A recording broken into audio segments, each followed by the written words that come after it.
Apologies from several of the members that you're seeing. Some of them are actually not even aware because, Monday is when most members are coming back. So you probably will see a few more names that are coming up. There are members who are actually on their way coming here. They might arrive when we are finished. But I just want to indicate that we strongly condemn not just the killing of this young man Ojwang, but also the growing intolerance to alternative views. If you do not want or cannot tolerate what somebody is saying about you, you have a block button, just block. It's that simple. Why would you want to kill somebody because they have a different views from yours?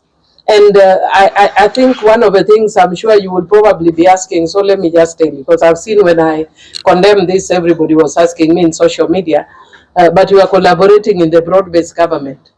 You've seen clearly in our MOU, there is no collaboration about intolerance. There is no collaboration about limiting human rights. And that is not the nature of character of our party. And we cannot compromise on our values as a party. And therefore, and we have spoken with the president on this issue. The president himself has said that he will bring to order the people that are in the government that are rogue. And we want to therefore tell the president, please strike your whip on people who are violating rights, because there are certain things that are non-negotiable. And one of them is a violation of human rights. You cannot kill people and expect that life goes on as normal. No, it's not possible. It will not happen. It won't happen, not on our watch. You will not kill young people and let us expect us to be quiet. I know, and I can speak authoritatively because the president has told me in person that he does not stand this. If he does not, then let him crack the whip on the people who are doing this. If he doesn't tolerate this, let him crack the whip. We cannot bury people. And the saddest thing is when you bury a young person, the person you are punishing is not the young person. You are punishing that old Mzee who was crying over his only child. What did that Mzee do to you? We cannot have this. We have buried too many young people to bury one more young person. It's not going to happen. No. You're to make a Thank you. Okay. And just a question. I wanted to know, you're saying you should crack the whip. Is there a timeline you expect the actions to be seen? And then the second question, some of your members, specifically which is the largest, said that these young men are rogue and all that. I don't know in terms of the social media they attack. I don't know your views about that. And she said today about this death. She has been saying that. Let me talk about this death for today. I think let's not mix issues. And the reason why I want to tell you that is because we must also be sensitive when somebody has lost a loved one. Let's not mix issues. The family of Albert is mourning. They have lost their son. Let us be human. Let us empathize. I know what it feels. The whole of yesterday, I was actually I would have been outrageous, but even from yesterday, I was in hospital with a family member who was on life support, and we were surrounded seeing this person die of natural causes. And I could see what the family is going through. He passed on today. Now imagine your son who is not dying because of natural causes, and you wake up in the morning and you are told that your son has died. Why? Because some idiot cannot stand an alternative view. For me, it's not even about the fact that he has died.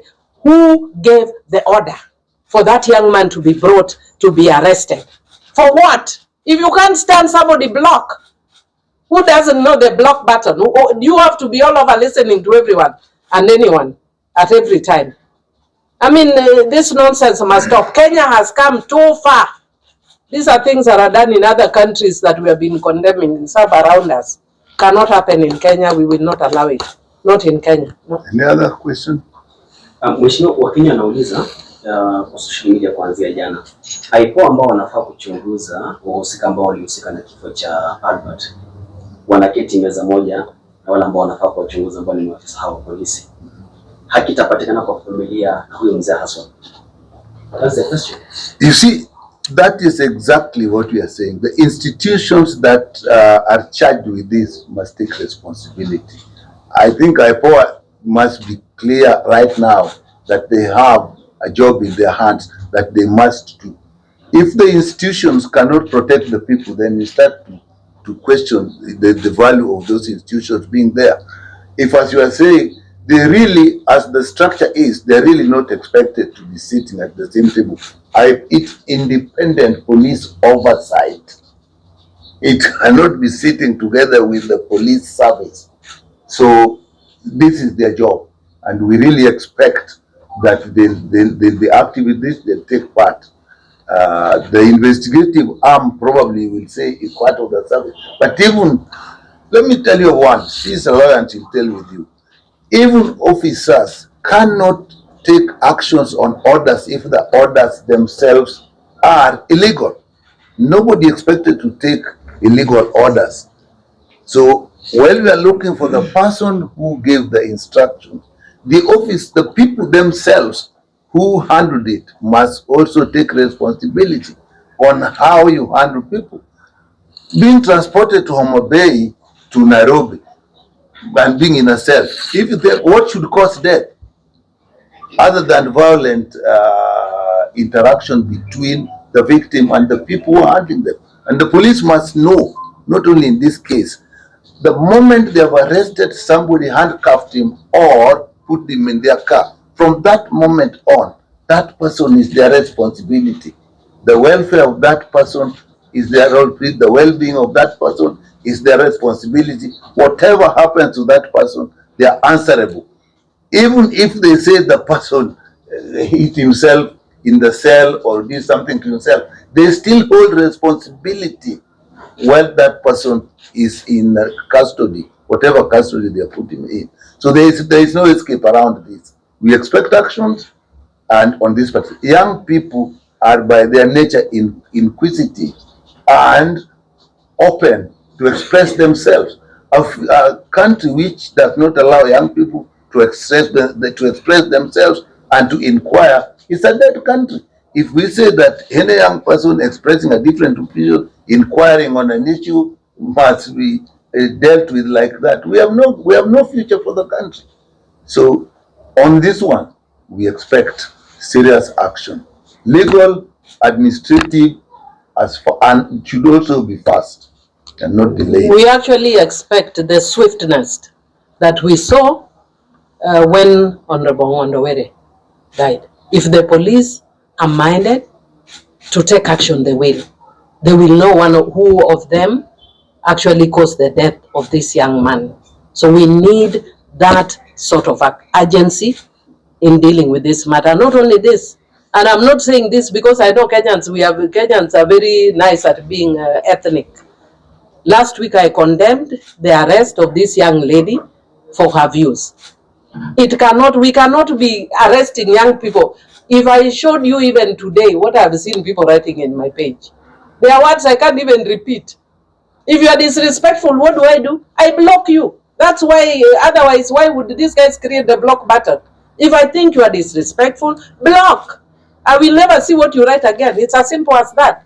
But you can't be trying to go around following people in social media. You should hear the things people tell some of us. But we are here, it doesn't stop us being who we are. If we listen to what people told us, I'm here serving my fourth term being told weird and strange things, and I'm still here. What people tell you cannot take away anything from you. And that is why the government must crack the whip on these people who think they can be following young people and arresting people aimlessly because of their views. And if there's libel and slander, then there's the law that takes care of that. So sue the person. We've seen some officers who have been indicted, and at the same time, President William Ruto and Raila Odinga came together, and greatest argument was on rights of human beings and freedom of these young people. Do you think they are being respected in the said argument? And if they are not respected, why is it that Odhiambo cannot vote out? I have again told you before, let us focus on this young man and his death now. And the fact that we are here Please. Sometimes make your own interpretation. Can we also give you food you eat for you? Go and interpret for yourself. We don't have to tell you everything. Okay, My dear. can you please answer this? What Yes. comes to your mind when the police officers tell you that this person has said that Albert was in a cell alone? Was he that special that they had to create a room for him alone? You know, very recently, I mean not recently, I think 2 days ago, yesterday I was out of social media. Actually, that's why I didn't even know about this. I think on Saturday, I shared something that happened in Homa Bay once upon a time when I was a little girl. That there are people who are running from hyena. Then they went into town and saw the police and then back to the hyena. That was when I was growing up. We do not want a situation where we are running back to hyenas. Not in Kenya. Kenya has come a long way to be forced to run back to hyenas. So we do not want a situation where it's either or. No, it's the country has spent a lot of money on police reforms. That's why we no longer a police. What was it? A police force. It is a police service. And as a police service, you can't be a service that is killing people or that is attacking people. And when you give ridiculous theories like that, which planet did we come from? A planet where people are idiots. Where you tell us that somebody went and put himself in a cell and then died. Honestly, first, why are you arresting somebody so that we have to answer these questions? Why are you arresting a young man for views? I wish you could arrest somebody that they stole or that they were highway robbers or something more serious. But that somebody, and there are so many cases of domestic violence, women being found that have been killed all over. Why are you not arresting those people? Hii social media, hii nonsense hii. Ndio unachukua mtu ati unaua ati because of social media. Really, we must learn to be tolerant. We are different generations. Some of these young people will tell us things you've never imagined you'd hear in your life. Big deal, just block. It's that simple.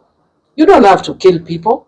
You don't have to beat people. What is special in his treatment is being arrested in Homa Bay, transported all the way here. If you want to ask what is special, that is what you should ask. From then on, we want to know where the treatment of this young person was like that.